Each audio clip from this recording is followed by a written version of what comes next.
والسابقون الأولون من المهاجرين والأنصار والذين اتبعوهم بإحسان رضي الله عنهم ورضوا عنه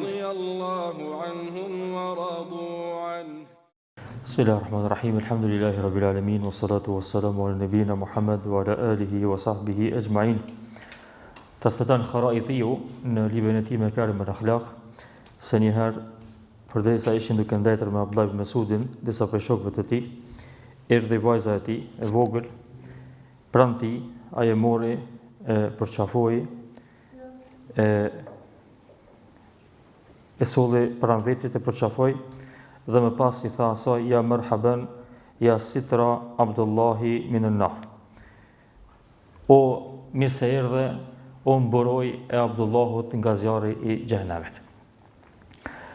Realitet, kjo temë, çështja e qasjes së duhur të njerëzve në mënyrë përgjithshme, po edhe të muslimanit në mënyrë më parsorë ndaj vajzave, është prej temave të rëndësishme, jo vetëm kohën kur ka ardhur pejgamberi sallallahu alajhi wasallam me i tregu këto vlera, por për gjatë gjithë historisë, madje edhe në kohën tonë. Pejgamberi sallallahu alajhi wasallam para se me ardhte Abdullah ibn Mesudi, pejgamberi sallallahu alajhi wasallam në atë kohë ka filluar me trajtu edhe me tregu pozitën e vajzave në fe të Zotit, në Islam, në shoqëni.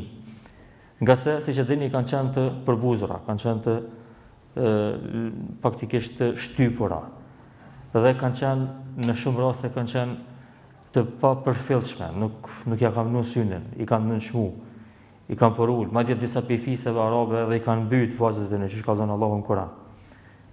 Pejgamberi sa ka ardhur në këtë situatë, tronë që kanë bezotruar në atë vend, ka ardhur dhe ka ngrit pozitën e vajzës, madje e ka përmend në disa hadithe se vlera e saj për prindët e saj dhe dobia që prindët e saj kanë me rritjen e saj është më e madhe se sa me pasën djem vend të saj. Se sa me pas djem vend të vajzave. Edhe Abdullah ibn Mesudi radhiyallahu anhu këtu në këtë hadith e përmend pjesën e hadithit që është faktikisht që e ka dëgjuar prej pejgamberit sallallahu alaihi wasallam, por që e thot me fjalë të veta. Para se më rritë kjo pjesë e hadithit, e para që mendoj që është më rëndësi me trajtu këtu para juve është se këta kanë qenë duke nejtë me Abdullah ibn Mesudin, shokët e tij ose nxënësit e tij, dhe ka hi vajza e tij në mezhlis. Edhe ai e ka marrë, ka përçafu, e ka shtringu, edhe pastaj e ka thonë atë fjalë. Faktikisht, veç kjo qasje në atë kohë, për një pjesë të madhe të njerëzve ka qenë në çuditshme. Po kjo edhe për një pjesë të na është e çuditshme. Për një pjesë të na halo, një pjesë në disa vende, edhe pse ka qenë më herët më keq, që me ardhë para burrave, para njerëzve me ka fëmijën tonë me përçafu, e sidomos nëse është vajzë, është llogaritën marrë, është llogaritën turp, është llogaritën jo burrni e kështu me radhë. Kurse në realitet kjo është pjesë edukative që kanë mësuar shokët e pejgamberit sa prej pejgamberit sallallahu alajhi wasallam. Pejgamberi kur i kanë lidh vajzat është gëzuar njerëz sikur kur i kanë lidh djemt. Edhe e dini ju, pejgamberi sa më shumë e kanë nderuar çikën e katërt i Fatimën, saqë kur ka ardhur mezhles, kur ka ardhur te shtëpia pejgamberit me vizitu, pejgamberi është shumë kom, ka dalë ka prit, edhe e kalon më ulën në vendin e vet ku ka pas. U shqupe vendit vet, pejgamberi ka pas vendin ku është ul zakonisht, u shqupe aty vendit edhe ka shti, e kalon më ul çikën e vet, Fatimën. Kur u shqu, ka dalë ka përcjell dhe jashtë. Nuk ka qenë traditë mi përcjell dhe jashtë. Nuk ka qenë traditë. Ka qenë traditë mi përcjell deri te dera e dhomës aty edhe mosafert edhe me shku kështu ka qenë në atë kohë. Pejgamberi Fatimën ka dalë edhe ka përcjell dhe jashtë. Madje Shedeni ka thonë një hadith shumë interesant, shumë bukur, që e ka thonë veç për Fatimën, nuk e ka thonë për djemtë e tij, ka thonë Fatimja është pjesë e jamja. Pjesë e trupit tim. Çdo sen çka dëmton ata e mërzit ata më mërzit edhe mua. Çdo sen çka mërzit ata më mërzit edhe mua. Halo më shumë e ka trajtuar domosdoshmë në mënyrë më specifike. E dosh vllazni të njëjtën veprim e ban Abdullah ibn Mesudi radhiyallahu anhu. nuk pe shek kur një farë problemi, përkundrazi pe llogarit këta si vlerë që ai pe afron vajzën e vet, pe qafë, pe shpesh tringon me gjakse edhe pastaj pe thot atë pjesën e hadithit. E dyta ose çështja e dytë që ndërlidhet me këtë transmetim është fjala e Abdullah Mesudit që kjo është ose mirë se erdhe ti që je mburoj për babën tënd, për Abdullahin, ka pasur veten e vet, nga zjarri i xhenemit. Dhe ky është çështja shtesë. Po ashtu edhe kjo është pjesë e hadithit pejgamberit sallallahu alajhi wasallam. Ka hadithe ju e dini që pejgamberi ka ku shiko 3 vajza, i rrit, i edukon, kujdeset për to, vetëse ato kanë me qenë buroj për to nga zjarri i xhenemit. Pastaj shokët e tij kanë humbur dhe nëse i ka 2, edhe nëse i ka 2, kishin me qenë buroj për zjarrin e xhenemit. Pastaj transmetuesi thotë, na u ndalëm. Me i paston pejgamberit, nëse e ka edhe një, kish me thonë nëse e ka edhe një, ka me qenë buroj për zjarrin e xhenemit. Me një hadith tjetër pejgamberi sa thotë në transmetimin e Buhariut dhe Muslimit po ashtu, thotë pejgamberi sa kush furnizohet me ndonjërin prej vajzave, një ose më shumë, i edukon ato ashtu siç duhet, vetëse kanë me qenë shpëtim për ta nga zjarri i xhenemit. Vetëse kanë me qenë shpëtim për ta nga zjarri i xhenemit. Dashur vëllazëni, kjo është një prej lajmeve më të bukura për ata që halot trajtohet të familjet e tona. Domthonë, të dy anët e fëmijëve janë të hajët dhe bereqeshëm, po nuk e ki ç'është problem për djalin. Kurse na tani jetën, qëllimi i muslimanit është çysh me pështu për zjarrin e xhenemit. Çysh me pështu për zjarrin e xhenemit. Për formave të shumta që ka me pështu për zjarrin e xhenemit, një prej tyre është veç me të furnizuar Zoti që nuk është me mundësinë tënde, nuk është me planin tënd, kjo është për Zotit, veç me ta dhënë Zoti një dhuratë, me ta dhënë një vajzë, edhe ti më kujdes për ta, mu mundu me eduku në formën që duhet, që kjo është mundësi që me shpëtu për zjarrin e xhenemit. Kjo është mundësi me shpëtu për zjarrin e xhenemit që nuk e ki të djamt. Pse kanë thonë dietarët? Pse kanë thonë dietarët është kjo mundësi? I ka përmend 2 shkaqe. Pse e arrinte vajza e nuk e arrinte djali. Shkaku i parë është se vajza ka nevojë për një trajtim pak më special, më përkthelës, më përkujdesës. Nga se natyra që ka kriju njeri, Allahu vajzën, është asisoj që ka nevojë për një mbështetje më të madhe. Dhe ti, sikur që me qëtë qasën tonë që i ki ndaj saj, ti po e runë këtë anën e dopsisë saj. Po është njeri ma shumë. Po është njeri që pendjen ma shumë. Pi kallëzën djenet e tua ma shumë aty ku ka nevojë ma shumë për me kallëzën djenja. Pi kallëzën për kujdesin tonë aty ku ka nevojë ma shumë me kallëzën për kujdesje. Nuk është e njëjtë sikur për shembull, më përkujdes për dikën që s'ka nevojë për ty, edhe më përkujdes për dikën që ka nevojë për ty. Sa është e njëjtë, sevapi. Ka dallim.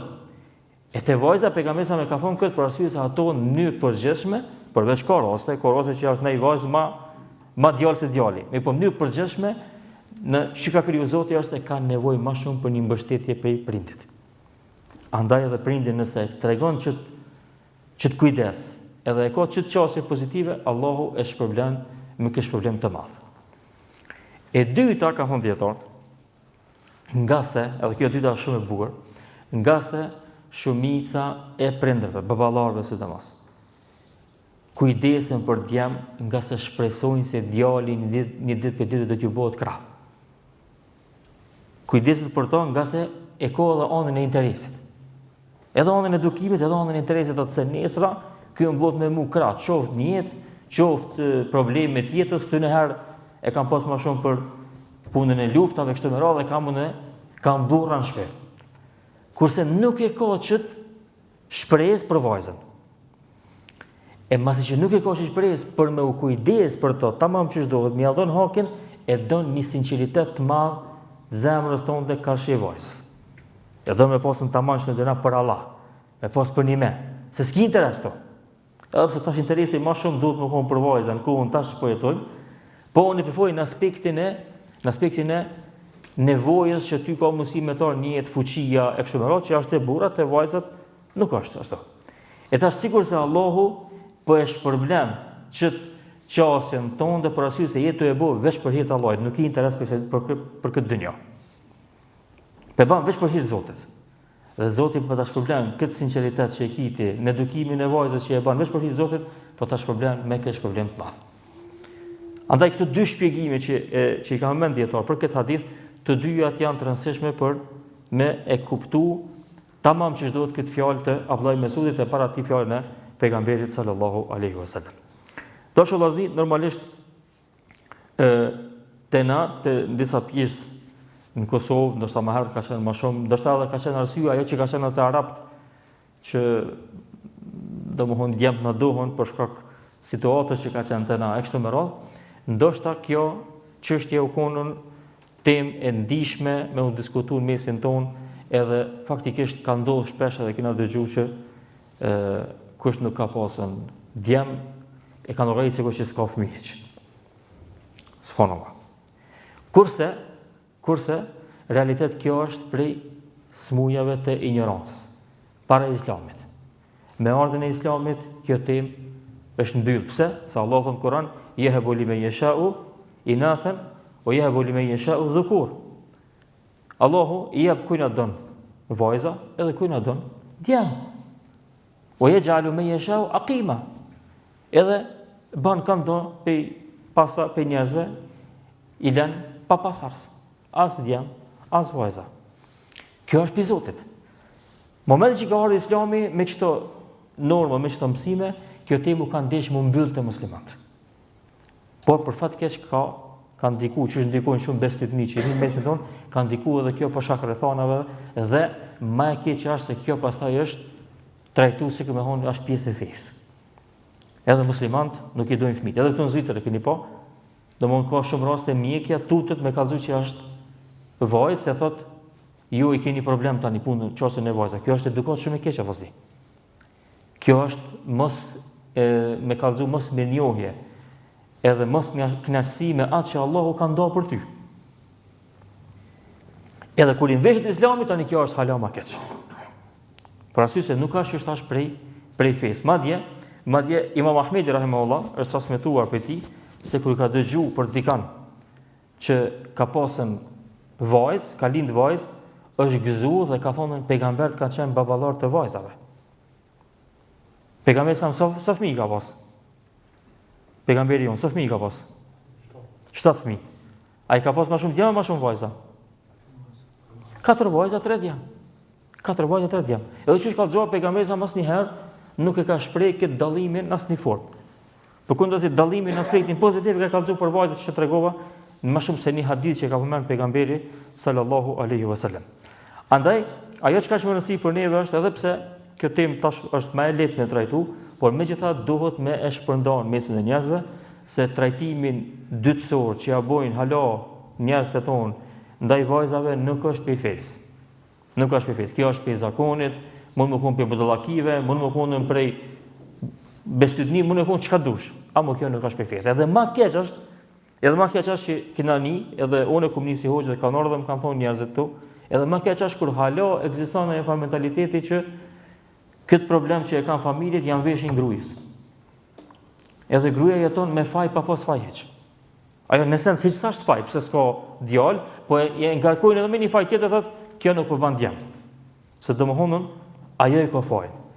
Kurse në realitet bashkë që ky faj është nëse dojmë me gjithë fajin, ose nëse dojmë me gjithë ku është defekti, bashkë e burri është. Bashkë e burri është. Nga sa ai ka mundësi me sjell djalin dhe ai ka mundësi me sjell vajzën sipas asaj që tregohet në hadithet e pejgamberit sallallahu alaihi wasallam. Atë ndoshta vllazni, ky tregim është i thjeshtë, po në atë kohë nuk ka qenë i thjeshtë, s'po tham mesin e sahabëve dhe mesin e njerëzve të mirë, po tham mesin e përgjithshëm mesin e atyre njerëzve që kanë jetuar atëherë. Nuk ka qenë e thjeshtë me hin me xhles, një vajzë me marr, me qaf, me afru ngat e kështu me radhë, edhe çop vajzë, çop djalë, do më përderisa ka qenë fëmijë, e ka pas një trajtim më të ashpër dhe më të vrasht, e sidomos me qenë vajzë. Dhe Abdullah ibn Mesudi radhiyallahu anhu përveç që ka bërë këtë vepër, para të ne ja ka kallëzuar praktikisht çysh e ka praktikuar këtë hadith, këto hadithe të pejgamberit sallallahu alajhi wasallam, po ashtu i ka përgëzuar ata dhe ka thonë që kjo mua ka më shpëtuar për zemrën e xhenemit. Domthonë ka këshyrën si dhurat, si thesar, që nesër në ditën e gjykimit ka me pas nevojë për që të vajzë që sot ashtu e rrit, edhe sot ashtu e eduku, e kjo nevojë që thash është speciale ose kjo mundësi është speciale për ata që kanë vajza edhe jo për ata që kanë djem. Allah na mësoj që të edukojmë gjithë fëmijët tonë rrugën e duhur, na mësoj që fëmijët tonë të jenë ndërmjetësues për neve dhe për prindë përgjithësi për muslimanët në ditën kur do dalmi para Allahut. Allahu edhe më smiri, walhamdulillahi rabbil alamin, wa sallallahu ala nabiyina Muhammad.